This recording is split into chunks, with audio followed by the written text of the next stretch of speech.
آئیے سب سے پہلے مریض کے پاس زیادہ دیر نہیں بیٹھنا چاہیے اور نہ ہی شور شرابہ کرنا چاہیے، بہت اونچی آواز پہ بھی بات نہیں کرنی چاہیے۔ کئی دفعہ وہ اندر سے اتنا کمزور ہوا ہوتا ہے کہ جب ہم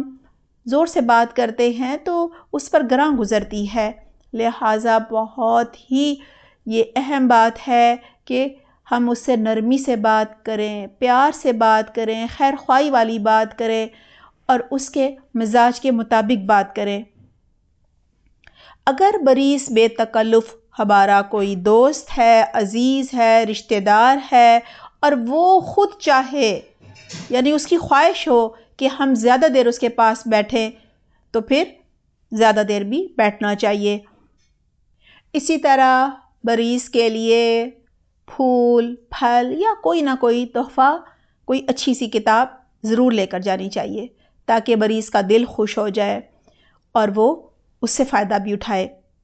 مریض کے گھر پہنچ کر ادھر ادھر بالکل نہیں جھانکنا چاہیے تاکہ گھر کی جو ایک پرائیویسی ہوتی ہے، پردہ داری ہوتی ہے، اس کا آپ نے لحاظ رکھنا ہے، یعنی خواتین پر نظر نہیں ڈالنی چاہیے۔ اگر مرد حضرات جا رہے ہیں کسی کی عیادت کے لیے، اسی طرح عورتوں کو بھی ادھر ادھر نہیں دیکھنا چاہیے۔ ظاہری بات ہے غیر محرم بھی ہو سکتے ہیں۔ اگر عورت کسی غیر محرم مرد کی عیادت کے لیے جا رہی ہے یا مرد کسی غیر محرم عورت کی عیادت کے لیے جا رہا ہے تو اسے اکیلے بالکل نہیں جانا چاہیے، عورت کو ساتھ میں کسی اور کو بھی لینا چاہیے، اسی طرح مرد کو بھی کسی اور کو ساتھ لے کر جانا چاہیے۔ غیر مسلم مریض کی عیادت کو جانا بھی مسنون ہے، ایسا نہیں ہے کہ کوئی غیر مسلم ہے تو آپ اس کی عیادت کو نہ جائیں۔ ہاں، بیماری میں انسان کا دھیان دین کی طرف نسبتاً زیادہ ہوتا ہے۔ اگر وہ مسلمان ہے تو ظاہری بات ہے آپ کو اسلامی کتاب لے جا سکتے ہیں، مسنون دعاؤں کی کتاب لے جا سکتے ہیں، کوئی مسنون دعائیں پڑھ کر اس پر دم کر سکتے ہیں، لیکن اگر وہ غیر مسلم ہے تو اس موقع کو غنیمت سمجھنا چاہیے اور دین حق کی دعوت دے دینی چاہیے۔ آئیے اب ہم عیادت کے سلسلے میں چند مفید باتیں جانتے ہیں۔ ان کا جاننا بہت ہی ضروری ہے۔ اگر ہم ان باتوں کا خیال رکھیں گے تو انشاءاللہ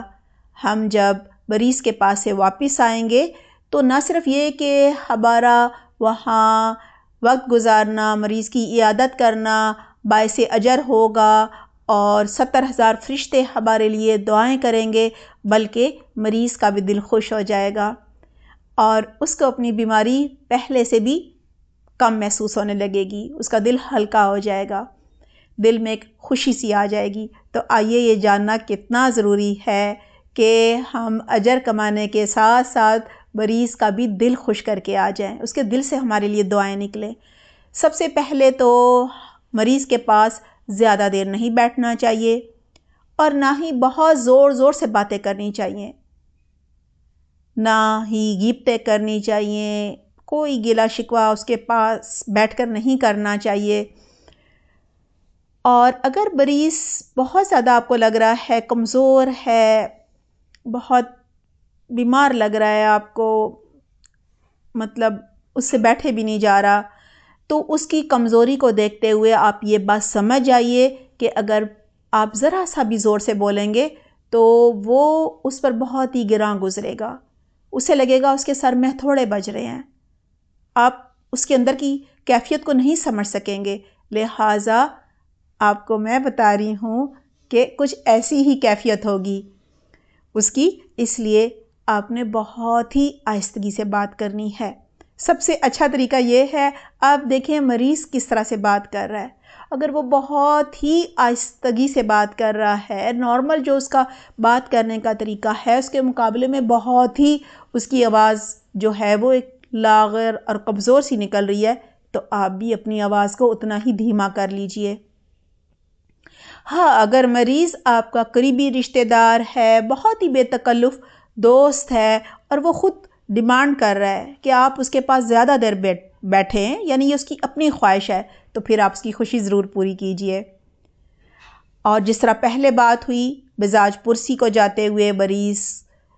اگر آپ کو مریض کے بارے میں پہلے سے پتہ ہے کہ کیا اس کی پسند ہے، کیا اس کا شوق ہے، تو اس کے مطابق آپ کوئی کتاب، پھول، پھل یا کچھ اور لے جا سکتے ہیں۔ ایسا لے کر جائیے کہ اس کا دل خوش ہو جائے۔ اور ویسے بھی تحفے تحائف دینے سے باہم جو الفت ہے، آپس کی جو محبت ہے وہ بڑھتی ہے۔ اب جب آپ اس کی عیادت کو جائیں، فرض کریں وہ گھر میں ہے، تو ادھر ادھر نہ جھانکیں، کیونکہ دیکھیں غیر محرم تو کوئی نہ کوئی ہوگا نا، اسے بھی نہیں اچھا لگے گا آپ اس کو جھانک رہے ہیں، اور آپ کو بھی غیر محرم کو نہیں دیکھنا چاہیے۔ اور دیکھیں مریض کے گھر میں اکثر یہ بھی ہوتا ہے، فرض کریں مریض جو ہے وہ ہی گھر کی صفائی ستھرائی اور سب سیٹنگ وہ کرتی ہیں، اور اس وقت بیمار ہیں، پہلے کی طرح وہ ہر چیز آرگنائز نہیں ہے، تو آپ جب ادھر ادھر دیکھیں گی تو اس کو بھی امبیرسمنٹ ہوگی، شرمندگی ہوگی، لہٰذا اس کا بھی بہت زیادہ خیال رکھنا ہے۔ اسی طرح اگر کوئی عورت غیر محرم مرد کی عیادت کو جا رہی ہے یا مرد غیر محرم عورت کی عیادت کو جا رہا ہے، تو یہ جانا بالکل مناسب نہیں ہے، بہتر ہے آپ کسی کو ساتھ لے کر جائیں۔ اور اگر آپ کسی ایسے مریض کی عیادت کو جا رہے ہیں کہ وہ مریض جو ہے غیر مسلم ہے، تو آپ جا سکتے ہیں، ٹھیک ہے نا، لیکن آپ یہ چیز یاد رکھیے کہ بیماری میں انسان کا جو رجحان ہے، دھیان ہے، وہ دین کی طرف زیادہ مائل ہوتا ہے، لہٰذا اس موقع کو غنیمت سمجھیے اور اسے دین حق کی دعوت دے دیجیے۔ غیر مسلم کی عیادت کے لیے جانے سے پہلے نیت ضرور کر لینی چاہیے کہ اللہ تعالیٰ مجھے توفیق دے اور میں کوئی نہ کوئی ایسی بات ضرور کروں تاکہ اس کا دل اسلام کی طرف مائل ہو جائے، میری بات اس پر اثر کرے۔ اور ظاہری بات ہے اچھے اخلاق سے پیش آئیں، کچھ تحفہ لے کر چلے جائیں، کوئی اسلامی کتاب لے کر چلے جائیں، کچھ نہیں تو قرآن لے کر چلے جائیں۔ اگر اس کو اردو نہیں آتی، صرف انگلش آتی ہے، تو انگلش میں بھی قرآن ہوتے ہیں، وہ لے کر چلے جائیں۔ ممکن ہے کہ اللہ تعالیٰ اس کا دل پھیر دے، اس کا دل اسلام کی طرف مائل ہو جائے، اور ہو سکتا ہے وہ اسلام ہی قبول کر لے۔ حضرت انس رضی اللہ عنہ کا بیان ہے کہ ایک یہودی لڑکا رسول اللہ صلی اللہ علیہ وسلم کی خدمت میں حاضر ہوا کرتا تھا، یعنی ان کی خدمت کیا کرتا تھا۔ ایک بار وہ بیمار ہو گیا، آپ صلی اللہ علیہ وسلم اس کی عیادت کو تشریف لے گئے، آپ صلی اللہ علیہ وسلم اس کے سرہانے بیٹھے تو اس کو اسلام کی دعوت دی۔ لڑکا اپنے باپ کی طرف دیکھنے لگا جو کہ پاس ہی موجود تھا۔ باپ نے اسے کہا، بیٹے ابو القاسم یعنی رسول اللہ صلی اللہ علیہ وسلم کی کنیت ہے، ان کی بات مان لو۔ چنانچہ لڑکا مسلمان ہو گیا۔ اب رسول اللہ صلی اللہ علیہ وسلم اس کے یہاں سے یہ فرماتے ہوئے باہر آئے، یعنی یہ کہتے ہوئے باہر آئے، شکر ہے اللہ کا جس نے اس لڑکے کو میری توسط سے جہنم سے بچا لیا۔ یہ بخاری میں ہے، یعنی وہ اللہ کا شکر ادا کر رہے ہیں رسول اللہ صلی اللہ علیہ وسلم کہ اللہ سبحانہ تعالیٰ نے مجھے توفیق دی، مجھے ذریعہ بنایا، اور اس بچے کی آخرت کی فکر ہے کہ اسے جہنم سے بچا لیا۔ اللہ تعالیٰ ہم سب کے دلوں میں بھی غیر مسلمز کے لیے ایسی ہی خیر خواہی ڈال دے، ہمارے اندر بھی ان کو اسلام کی دعوت دینے کی ایسی ہی تڑپ ڈال دے، آمین اللہم آمین۔ آئیے آج کے ٹاپک کا اختتام ایک بہت ہی خوبصورت حدیث پر کرتے ہیں۔ رسول اللہ صلی اللہ علیہ وسلم نے فرمایا، جو شخص جنت میں داخل ہو گیا وہ نعمتوں میں رہے گا، کبھی پریشانی نہیں ہوگی، نہ اس کے کپڑے پرانے ہوں گے اور نہ اس کی جوانی پر زوال آئے گا، یعنی وہ کبھی بوڑھا نہیں ہوگا، کبھی بیمار نہیں ہوگا۔ مزید فرمایا، اعلان کرنے والا پکارے گا، اے جنت والو،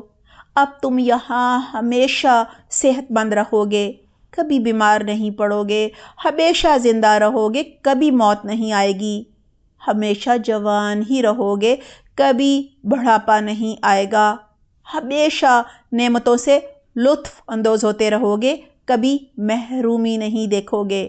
یہ مسلم کی حدیث تھی۔ یعنی کبھی ایسا نہیں ہوگا کہ اب بوڑھے ہو گئے ہیں، بھوک لگنی کم ہو گئی ہے، دانت جو ہیں وہ گر گئے ہیں، کمزوری ہو گئی ہے، معدہ کھانا ہضم نہیں کرتا، مختلف بیماریاں لاحق ہو گئی ہیں جن کی وجہ سے بہت ساری چیزیں کھا نہیں سکتے، ایسا کچھ بھی نہیں ہوگا۔ اللہ سبحانہ تعالیٰ ہمیں بہترین توفیق عطا فرمائے کہ ایسی خوبصورت جنت میں ہم خود بھی جائیں، اور جو بھی ہمارے پیارے ہیں، رشتہ دار ہیں، دوست احباب ہیں، اور وہ لوگ بھی جو کہ غیر مسلم ہیں لیکن ہمارا ان سے ملنا ملانا ہے، اللہ تعالیٰ ہمیں توفیق دے کہ سب کو اس جنت میں اپنے ساتھ لے کر جائیں۔ آمین اللہم آمین۔ اپنا خیال رکھیے گا۔ سبحانک اللہم و بحمدک، نشہد لا الہ الا انت، نستغفرک و نتوب الیک۔ والسلام علیکم ورحمۃ اللہ وبرکاتہ۔